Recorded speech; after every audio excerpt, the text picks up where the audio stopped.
Guys, what's a good reason to get a dog? I actually don't think there is a good reason to.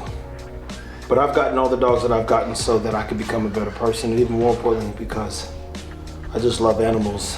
And I believe that the animals are helping me define some sense what love is. Today we took the dogs to a park. We want to see the updated version of the pets. The only way to update a dog is by spending time, putting some energy in, and then effort. Simply put, every dog today gave me perspective on how much work we actually had to do.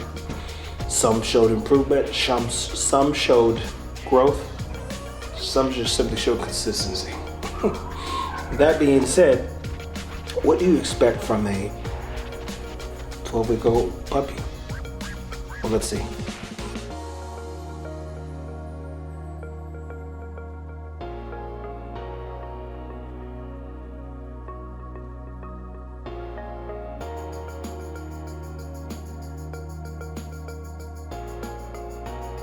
Now, I actually didn't plan on keeping a puppy out of this litter. Wasn't written in the book of plans. And as we got closer to the dog's turning 8 weeks, we didn't really do a big push, but I saw the future. And part of the future is we have no future if we don't have females. Females oftentimes take 2 years to breed. That's the way I do it, at least. But the way that I breed is rooted in building the dog's character out. When does that start? 8 to 16 weeks. So I hate that it's cold, but it is cold. So as I was discussing love, people, love is a dog that I'm going to put as much as I can into her, and even more importantly, see how far I can push her. Now, what's perceived confidence, ironically, you get into new environments, the dog kind of shuts down. But with repetition, which is the mother of all skill, you see the dog continue to grow. Now, when she initially walks into the playground, it's a new environment, she's walking low, speculating, what's going on here? What is this? What is that? She'd never seen wood chips before. She'd never been upstairs before. So as she's working through her anxiousness, if you would, but also focus on me, she begins to figure it out, so much so that by the time we go and get Mowgli, she's now become accustomed to walking up and down stairs, and that was in less than 5 minutes. Jamarcus went back to grab the big guy, and the whole time I'm just walking up and down the stairs, leading her, guiding her, seeing how far she go, tell her to come back down this way, and that built confidence, to say the least. I can't wait to get her to Green. I almost say the name of the park as y'all be trying to find me. But we get her over there, and you've seen the park before. I've put it up many times, and see what she's willing to do there. What I love is allowing the dog to think through things. So there was moments of frustration, there were moments of uncertainty. There was a moment of surprise because she jumped off this thing, and it was like 4 feet. I'm like, oh no, oh no. But she's not a real big dog, so she'll be fine. But those are the things where she never got scared. She never ran off. She never ran away. She never backed down. It's funny. That's a good movie, by the way, so go watch that. When we get Mowgli out, Mowgli's so childlike. He don't even know what's going on. So you want him to be here, but I built no drive, built no focus. Was just about to start training him a little bit, but even more importantly, he has no thing, AKA ball or bite pillow. Mowgli, on the other hand, he slowly but surely gets hips to the program, and I'm like, please don't do nothing stupid, because he also begins to think, I should jump off of this. You go, no sirree, Bob. What are some of the expectations you should have for your bigger dogs? From my understanding, they get smarter and get more clear-headed right around 16 months, 12 to 16 months, and from 16 months and on, brain continue to become more cognitively aware of what's happening. All that means is the dog gets smarter about what's going on, what's the expectations if you're setting good ones. So Mowgli, in this case, you say, okay, what do we got to do to get Mowgli motivated and take fear out of the equation? Back in the day, Ego and them would go up slides, climb up trees, water could be punching them in the face, it could be raining, be running through snow, and nothing would stop them from trying. Like, they're just gone. They're going. I mean, probably one of my, I'll say funnest, which isn't a word. I think it might be a word. One of my most memorable days was playing keep away across the river, just watching them go boom, boom, boom. I mean, I was like, dang, bro.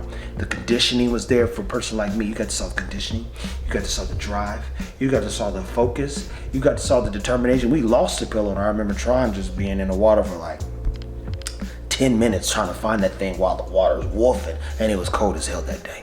I mean, it was cold. Even Ego's like, oh, bro, I ain't got it in me, but he stood up there and he was like, yo, go and get the pillow. I'll be right here when you bring it to me. So when I'm looking at all these dogs, and these are the things you never got to see when I was building their confidence, meaning the old crew. I'm looking like, dude, this is gonna be so much fun watching him and Ego jump, or Ego and the guys jump back and forth over the fence. Those are real things. Maestro, to top this off, you watched the old video of him at the park. He would not come up the stairs. He would not go down no slide. He wouldn't do anything you wanted him to do, or definitely nothing you asked him to do. And he never even tried. He wasn't motivated by his people, his other dogs, nothing. He wouldn't get on the table, because we took him and Boogie out a couple weeks ago, and Boogie got on the table. I just said, no, I'm good. I'm not doing that. He has a driver now, and that driver isn't going to drive me crazy or him crazy, but it'll give him the will to try. So today, seeing him get on the table, man, where I messed up is I should have done it 5 times. I've got like, okay, 5, boom, boom, because eventually you just say up, up, up, and you start, as you see in progress, you give it a key word. Let's go, on the table, up, down, straight, whatever. And then he wouldn't get on the playground. He didn't even hesitate today. It's almost one of those shots you're like, damn, I'm going to forget to get this because I'm waiting for him to be like, I'm not getting up there. He literally walked around it in circles. He didn't think twice. Walked right up there. And then I think he went down the slide twice. He went down the slide the first time I pushed him. But the second time he went down because he wanted that pillow. And then he did everything he could in a short term to try to come up the slide and attempt to get it. So I boosted him and helped him up there. He will be able to figure out how to run and get that pillow when he wants to, because it was just far enough to keep him going, and just far enough that if he gets smarter, he'll be able to get it. Hence, we just got to build more motivation. He's a dog who will overthink and try to outsmart himself. Can't do that. So he's always going to stifle his growth in some form or fashion, which is why he'll need a guide. So even just grabbing his collar a little bit and saying this way, there's a difference in between where your dog's at and where it's going, guys. Life is simple. I got dogs so I could become a better me. I got dogs realistically to help all you guys out. I got dogs so I could take you guys on a journey. And I got dogs because they remind me how much fun life can be. I don't always fare well with people. Got a group of people now, so I'm grateful, but for the most part, it's always been me and the dog, roaming around, roaming this earth, surviving. Me and my guy Champ, boy. When people say they've been through a lot, I look back like, damn, but I put that dog Champ through hell. He been through a lot, boy. But that dog probably, woo, boy, Champ. I can't wait to the day where I get to look back and think of all the moments that I lived and survived, and remember that there was a dog there, and I think that dog was the difference in my peace and no peace. Because Champ used to sleep right under the covers, but you wouldn't even know a dog was under there. He'd be snoring so loud and just chilling, man. That was my guy. Take care of your dogs, people. Parks and playgrounds are some of my favorite places to take the dogs. Textures are different, noise is different. If you get to some of these nicer parks, they got all kinds of stuff, sounds, bells, drums, a couple different forms of ladders, levels to it. And you're gonna watch the dogs go from certainty or uncertainty to certainty, the fear to focus, and they're gonna continue to stay driven, people. So until next time.